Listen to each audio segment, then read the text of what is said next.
So friendship stereotypes that are true. Video by Raodi. Now I don't really know where he's going with this. You feel me? Friendships, they're all there are things that happen in friendships that you feel me are kind of common. Like we know, like if girls go on a girls trip, more than likely they're not gonna come home friends. You know what I'm saying? So stuff like that is just common. So we'll see. We'll see what he's saying. You ever had a friend that would just make stuff up because they felt like it? Like when I was in 5th grade, I had a friend who convinced me that The Weeknd was his cousin because he was Ethiopian and The Weeknd is also Ethiopian. That was the first time I had ever heard of the country, so I figured like it was some tiny country where everyone was related or something. So I was like, oh, that's pretty cool. Nah, you stupid, bro. No, I'm just playing. Nah, I never had a friend that did that. That would just make things up. I guess maybe that would just make things. Chimney be talking a lot. You feel me? Shout out to Chimney if I know you're gonna see this.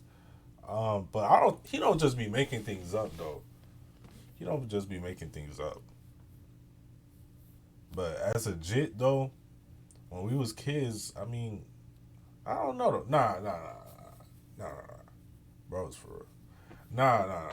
I never had a friend that did that. So I guess Jimmy just got a free shout out. Shout out to you, bro. Spoiler alert, that was a complete lie and he wasn't actually related to The Weeknd. This friend also convinced me one time that he had ran away from home. He called me in the middle of the night and told me that he got super mad at his mom, so he ran away and he was just roaming the streets. I honestly thought that bro had like overreacted a little bit, like bro, she just took away your Xbox, it's not that serious. But sure enough, he showed up to school the next day, so he didn't run away, or at least he got scared and ran back to home. But that's the thing, I feel like we all have friends that have weird quirks. Like, every single guy has at least one friend. For sure.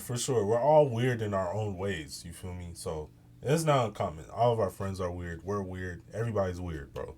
Who thinks they turn into Lightning McQueen whenever they hop behind a steering wheel. Bro, you have no reason to go 70 in a 40, like we're just getting groceries. Cool, the worst bro. thing is, not only do they constantly drive 20 miles over the speed limit, but they always brake at the last second. Like, bro, it's a red light, chill. Bro got me grabbing the handle and clenching my cheeks, pause. The thing is, people who drive like this are always either car guys or F1 fans or both, and I don't really have a problem with car guys. Like, I get it, bro. You just switched out your stock engine for a V16 low taper F32 cooling system Rolls-Royce engine, but that doesn't mean you need to race every other car guy on the road. But when it comes to F1 fans, it's like, bro, like, I don't get it. Like, I understand the spectacle of the race and the live event is crazy. I hear F1's great in person, but I don't understand how watching someone drive through a track 78 times is interesting. Like, oh, he took a left again. Like, I got bored just listening to you say that sentence. So, I can definitely get where you're coming from. get that Lewis Hamilton. Whoa, this is his roster. Let's see. How does he have he has Rihanna on his roster? This guy pulled Rihanna? Dang, that's all I really need to know right there. You feel me? Who else he got? I don't even know any of these people other than Rihanna.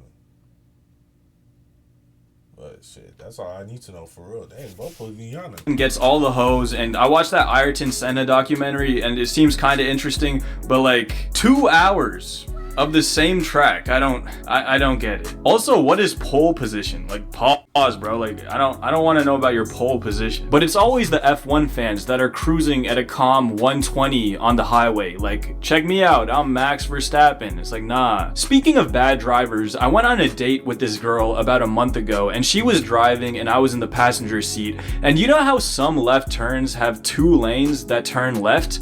Well, we were on the far left lane, and then the light turned green, and as she was turning, she started to merge with the inner lane mid-turn. as a car was coming. I was gripping the handle for my dear life, but luckily the car on the inner lane braked before we got into a crash, and then they honked super loud, and she like turned back and she's like, what happened? It was one of those moments where I just like sighed and I was like, should I tell her that she kind of turned her brain off on that turn, or should I just be like, oh, that's kind of crazy, I don't know, that was like an insane thing that happened. You ever had a friend that you can't lend stuff to because they take forever to return it? I mean, you probably have, but an even funnier phenomenon, I ain't gonna lie, I might be that friend. I don't think I am, but I might be. I've noticed is a friend that you can't borrow stuff from. Like, this is the reason I wanted to make this video in the first place. Basically, I have a friend who has this geriatric Xbox One that's literally on its last legs. Like, it's like stage 4 Alzheimer's level Xbox. On top of that, the controllers are completely defective. They both have horrendous stick drift that makes playing games like twice as hard. Like, I'll go over to his house and we'll play some UFC, and like every 5 minutes we need to pull out the joysticks of the controllers to stop the stick drift. Recently, one of his friends acquired an Xbox and needed an Xbox controller to play, and my friend was like, sure bro, and then he lent him the stick drift controller. And then his friend sent him this video. Yo, you're actually a terrorist. Like, the stick drift on this controller is so bad. I did everything you told me. I pulled up on the left stick like you told me. Shit not even working correctly. Look, not even the D-pad is fucking working. This shit is so trash. This is why PlayStation is better than Xbox, bro. I'm using the D-pad, bro. Look, I'm trying to go down. It's making me go back up. What? Look at this shit! Do you thank your friend for lending you a stick drift controller? Another type of friend that I think everyone has is the rage baiter, and I think everyone has this friend because everyone has been... Am I this? Am I that friend, the rage baiter? I don't know. I don't think I am. I think all of my friends, we all kind of rage bait just a little bit. You feel me? I think so. This friend at some point in their life. Like, when two of your friends are arguing, you have to strategically choose who to glaze just to make the other one mad. You know what I'm talking about? My favorite type I might be this guy. I ain't gonna hold you, bro. I might be this guy. of rage bait to do on my friends is to text them super early in the morning. You see, there's this video of Rick Ross that's just so funny to me, and I just love watching it. Don't be scared to get to the money at all times. I went to sleep 3 a.m. I was back up at 6:30. Excited. No excuses. My bad. I simultaneously agree with the message and also love his like over-the-top attitude. So I'll just quote, "Don't be scared to get to the money at all times," whenever I can. My favorite time to do it is when I'm up super late editing. I'll just text the group chat, "Don't be scared to get to the money at all times," just so whenever they wake up, the first text that they see is my Rick Ross quote. My favorite time I ever did this was when my friend needed to get up at 4:30 a.m. to go to a debate tournament. So then at 3, I texted, "You're asleep, I'm up getting to the money. We are not the same. Don't be scared to get to the money at all times." And then at 5, 2 hours later, I texted, "I know you're up going to your debate tournament. I just want you to know I'm still up getting to the money. Always chase your dreams and chase the bag."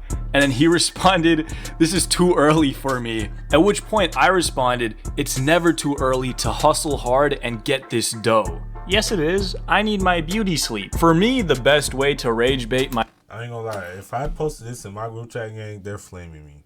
So I might do it. You feel me? I might do it. My friends is to just act like a Gary V hustle coach that just acts like I'm intellectually superior and like I'm getting to the money at all times. Gang, let's do it, bro. Let's do it. You feel me?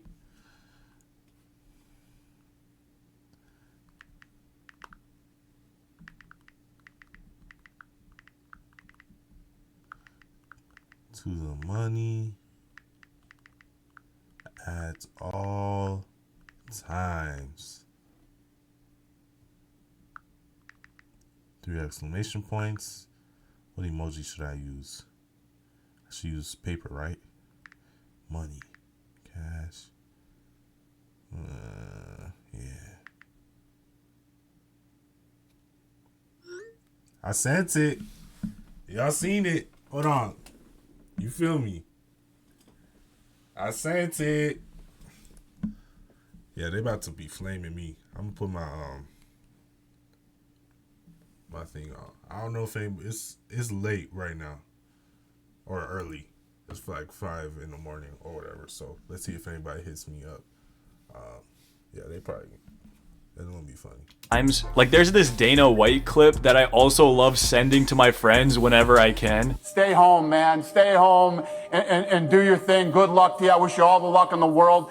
There's going to be a small group of hungry savages out there that are going to run every one of you over. And you can sit home and you can cry and complain about how you didn't get yours and it's because this person had this opportunity that you didn't have.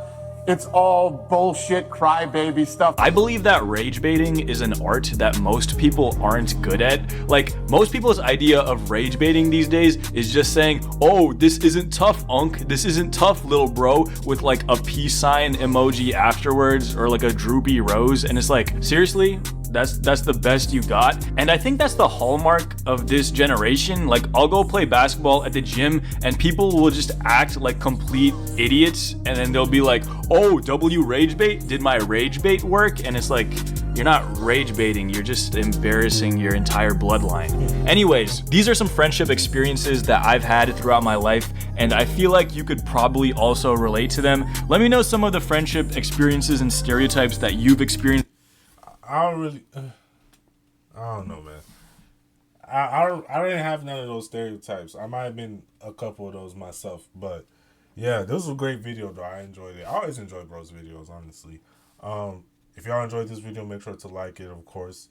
Subscribe to the channel if you want to see more of what I put out. Same thing, turn on post notifications if you want to see everything that I put out. You know what I'm saying? And yeah, man, you feel me? Continue to support. You know what I'm saying?